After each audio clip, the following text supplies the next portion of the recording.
ಆತ್ಮೀಯ ಬಂಧುಗಳೇ, ಶ್ರೀಮದ್ ಭಾಗವತಂ ಸ್ಕಂದ 3 ಭಾಗ 2 ಅಧ್ಯಾಯ 17 ವಿಶ್ವವಿಜೇತ ಹಿರಣ್ಯಾಕ್ಷ. ಇದರಿಂದ ಇವತ್ತು 16ನೇ ಶ್ಲೋಕವನ್ನು ತಿಳ್ಕೊಳ್ಳೋಣ. ಶ್ಲೋಕ 16.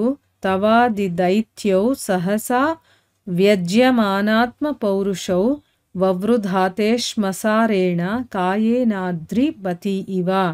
ಅನುವಾದ. ಪ್ರಾಚೀನ ಕಾಲದಲ್ಲಿ ಈ ಇಬ್ಬರು ದೈತ್ಯರು ಕಾಣಿಸಿಕೊಂಡರು. ಶೀಘ್ರವೇ ಅಸಾಮಾನ್ಯ ದೈಹಿಕ ಲಕ್ಷಣಗಳನ್ನು ಪ್ರದರ್ಶಿಸಿದರು. ಅವರು ಉಕ್ಕಿನಂತಹ ಶರೀರವನ್ನು ಹೊಂದಿದ್ದರು. ಅವು 2 ಮಹಾಪರ್ವತಗಳಂತೆ ಬೆಳೆಯತೊಡಗಿದವು. ಇದು ಶ್ಲೋಕ ಮತ್ತು ಅದರ ಅನುವಾದ.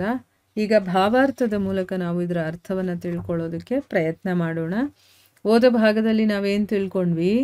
ಬೇಕಾದಷ್ಟು ಅಶುಭ ಶಕುನಗಳಾಯಿತು.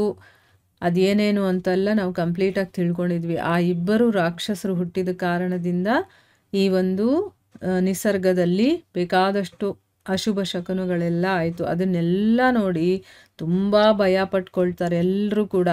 ಆದರೆ ಯಾರಿಗೂ ಅದರ ನಿಗೂಢ ರಹಸ್ಯ ಅರ್ಥನೇ ಗೊತ್ತಾಗಲಿಲ್ಲ ಅವ್ರಿಗೆ.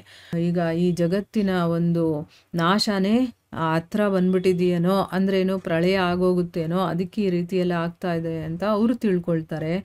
ಆದರೆ ಬ್ರಹ್ಮನ 4 ಜನ ಯೋಗಿ ಕುಮಾರರು ಅಂದರೆ ಸನತ್ ಕುಮಾರರಿದಾರಲ್ಲ, ಅವ್ರಿಗೆ ಮಾತ್ರ ಭಯ ಆಗಲಿಲ್ಲ. ಯಾಕೆ? ಅವ್ರಿಗೇನು ವಿಷಯ ಅಂತ ಗೊತ್ತಿತ್ತು. ಆ ಜಯ ವಿಜಯರಿಗೆ ಶಾಪ ಸಿಕ್ಕಿದೆ, ಅದಕ್ಕೆ ಅವರು ಭೂಲೋಕದಲ್ಲಿ ಹುಟ್ಟುತ್ತಾ ಇದ್ದಾರೆ. ಅವರು ದ್ವಿತೀಯ ಪುತ್ರರಾಗಿ ಹುಟ್ಟೋದು ಅವ್ರಿಗೆ ಗೊತ್ತಿರೋ ಕಾರಣದಿಂದ ಅವ್ರಿಗೇನು ಭಯ ಆಗಲಿಲ್ಲ.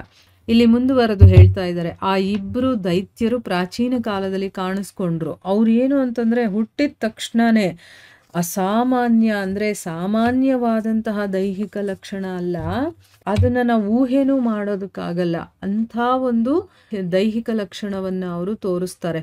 ಅವರು ಉಕ್ಕಿನಂತಹ ಶರೀರವನ್ನು ಪಡೆದಿದ್ರು, ಅಂದರೆ ತುಂಬ ಸ್ಟ್ರಾಂಗ್ ಆಗಿರುವಂಥದ್ದು, ಯಾರು ಏನು ಮಾಡಿದ್ರು ಅವ್ರಿಗೇನೂ ಆಗಲ್ಲ ಅಂಥ ಶರೀರವನ್ನು ಪಡೆದಿದ್ರು.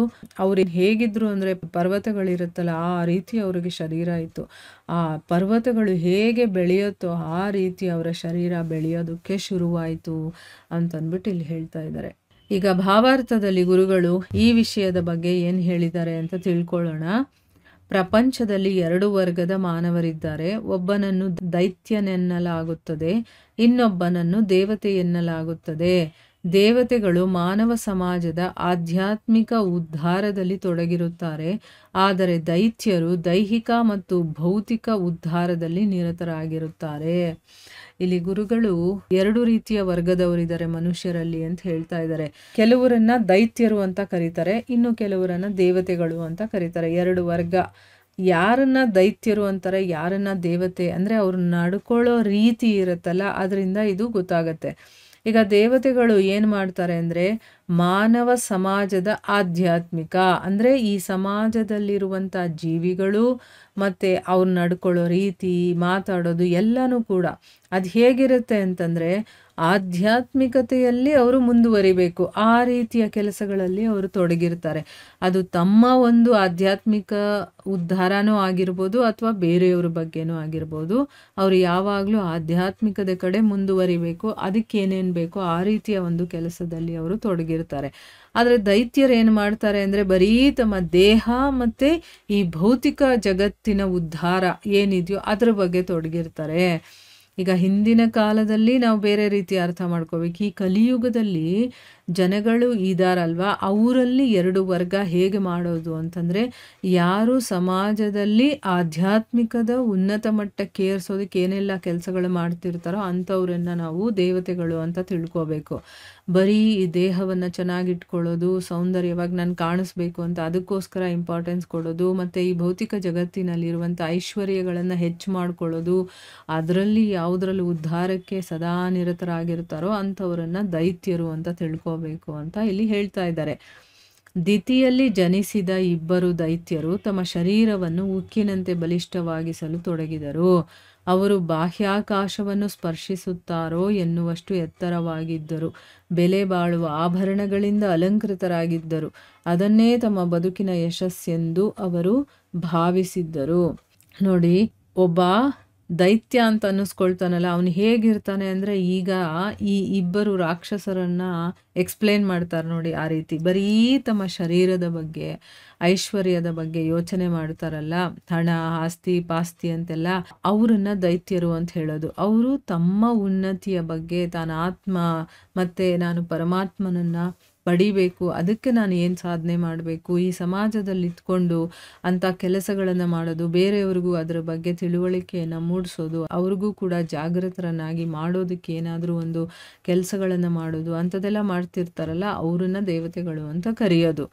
ಇಲ್ಲಿ ದ್ವಿತೀಯ ಇಬ್ಬರು ಮಕ್ಕಳು ಹುಟ್ಟಿದಾರಲ್ಲ ದೈತ್ಯರು, ಅವ್ರೇನು ಮಾಡಿದ್ರು, ತಮ್ಮ ಶರೀರವನ್ನು ಉಕ್ಕಿನ ಹಾಗೆ ಬಲಿಷ್ಠವನ್ನಾಗಿ ಮಾಡ್ಕೊಳ್ಳೋದಕ್ಕೆ ಅವರು ತಮ್ಮ ಸಮಯವನ್ನು ತೊಡಗಿಸಿದ್ರು.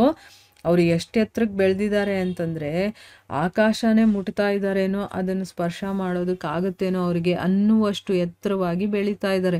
ಮತ್ತು ಒಳ್ಳೊಳ್ಳೆ ಒಡವೆ, ವಜ್ರ, ಆಭರಣಗಳು, ಇದರಿಂದೆಲ್ಲ ಅವರು ತಮ್ಮ ದೇಹವನ್ನು ಅಲಂಕಾರ ಮಾಡ್ಕೊಂಡಿದ್ದಾರೆ. ಆಮೇಲೆ ಆ ರೀತಿ ಐಶ್ವರ್ಯವನ್ನು ಇಟ್ಕೊಂಡಿರೋದಿದೆಯಲ್ಲ, ಅದೇ ತಮ್ಮ ಬದುಕಿನ ಯಶಸ್ಸು ಅಂತ ಅವರು ತಿಳ್ಕೊಂಡಿದ್ದಾರೆ. ಈಗ ನಾವು ಕೂಡ ಅದನ್ನೇ ಮಾಡ್ತಾ ಇರೋದು. ಬರೀ ಭೌತಿಕ ಪ್ರಪಂಚದಲ್ಲಿರುವಂತಹ ವಸ್ತುಗಳು, ವ್ಯಕ್ತಿಗಳು, ಇಂಥದಕ್ಕೆ ನಮ್ಮ ಒಂದು ಇಂಪಾರ್ಟೆನ್ಸ್ ಕೊಡ್ತಾ ಇದ್ದೀವಿ ಅಲ್ವಾ. ನನ್ನ ಹತ್ರ ಮನೆ ಇರಬೇಕು, ಬಂಗ್ಲೆ ಇರಬೇಕು, ನನ್ನ ಬ್ಯಾಂಕ್ ಬ್ಯಾಲೆನ್ಸ್ ಇರಬೇಕು, ನನಗಿಷ್ಟು ಆಸ್ತಿ ಇರಬೇಕು, ಪಾಸ್ತಿ ಇರಬೇಕು, ಆಗಲೇ ನಾನು ಒಂದು ಒಳ್ಳೆ ಸ್ಥಿತಿಯಲ್ಲಿದ್ದೀನಿ ಅಂತ, ಅಂದರೆ ನನ್ನ ಜೀವನ ಚೆನ್ನಾಗಿದೆ ಅಂತ ತಿಳ್ಕೊಳ್ಳೋದು. ಆದರೆ ಇದೆಲ್ಲ ಇದ್ದು ಮನಸ್ಸಲ್ಲಿ ಶಾಂತಿ ನೆಮ್ಮದಿ ಇಲ್ಲ ಅಂತಂದರೆ ಎಲ್ಲಿಂದ ಸಾಧ್ಯ? ಏನು ಅಂಥ ಜೀವನ ಇದ್ದು ಪ್ರಯೋಜನ ಅಲ್ವಾ. ಆದರೆ ಆ ಶಾಂತಿ ನೆಮ್ಮದಿ ಸಿಗೋದು ಯಾವಾಗ ಅಂತಂದರೆ, ನಾವು ದೇವತೆಗಳ ಹಾಗೆ ನಡ್ಕೊಂಡಾಗ. ಅಂದರೆ ಏನು, ಆಧ್ಯಾತ್ಮಿಕದಲ್ಲಿ ನಾವು ಮುಂದುವರೆದಾಗ ಮಾತ್ರ ಇದು ನಮಗೆ ಸಿಗುವಂಥದ್ದು. ಸೊ ಆಧ್ಯಾತ್ಮಿಕದಲ್ಲಿ ಉದ್ಧಾರ ಆಗೋದು ತುಂಬ ಇಂಪಾರ್ಟೆಂಟ್ ಆಗುತ್ತೆ. ಆದರೆ ದೈತ್ಯರು ಏನು ಮಾಡ್ತಾ ಇದ್ದಾರೆ, ಶರೀರವನ್ನು ಬೆಳೆಸ್ಕೊಳ್ತಾ ಇದ್ದಾರೆ, ಐಶ್ವರ್ಯವನ್ನು ಹೆಚ್ಚು ಮಾಡ್ಕೊಳ್ತಾ ಇದ್ದಾರೆ. ಬೆಲೆ ಬಾಳುವಂಥ ಆಭರಣಗಳನ್ನೆಲ್ಲ ತಮ್ಮ ಮೈ ಮೇಲೆ ಹಾಕ್ಕೊಂಡು ಅಲಂಕಾರ ಮಾಡಿಕೊಂಡು ಅದನ್ನು ಹೆಚ್ಚು ಮಾಡಿಕೊಳ್ಳೋದೇ ನಮ್ಮ ಬದುಕಿನ ಯಶಸ್ಸು ಅಂತ ತಿಳ್ಕೊಂಡಿದ್ದಾರೆ.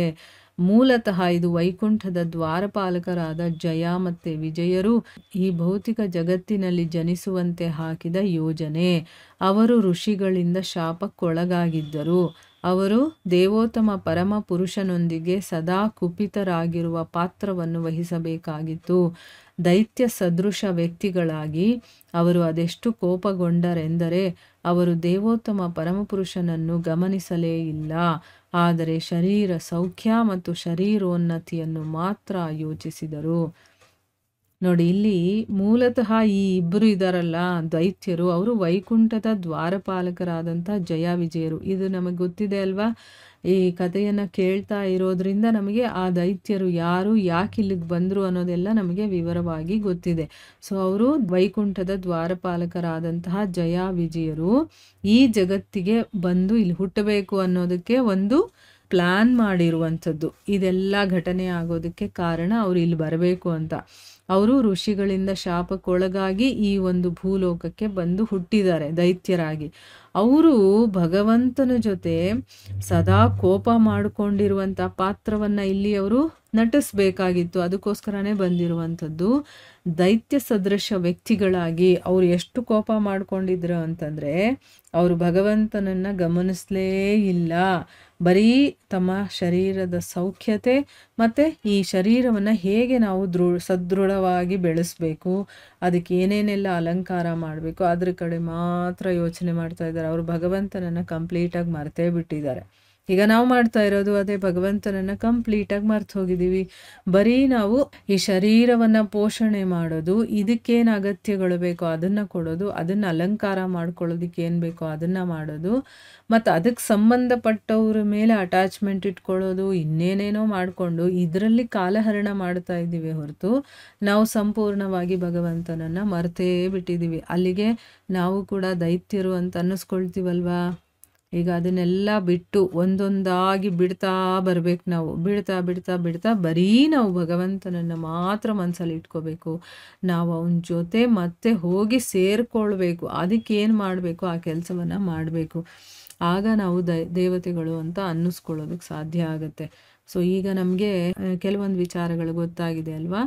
ದೈತ್ಯರು ಅಂದರೆ ಯಾರು, ದೇವತೆಗಳು ಅಂದರೆ ಯಾರು, ಏನು ಮಾಡಬೇಕು, ಈ ಒಂದು ಜಗತ್ತಲ್ಲಿ ಈ ರೀತಿ ಪ್ರಕೃತಿಯಲ್ಲೆಲ್ಲ ವಿಕೋಪಗಳಾಗೋದಕ್ಕೆ ಕಾರಣ ಏನು, ಎಲ್ಲ ನಮಗೆ ಸ್ವಲ್ಪವಾಗಿ ಅರ್ಥ ಆಗ್ತಾ ಹೋಗ್ತಾ ಇದೆ ಅಲ್ಲ.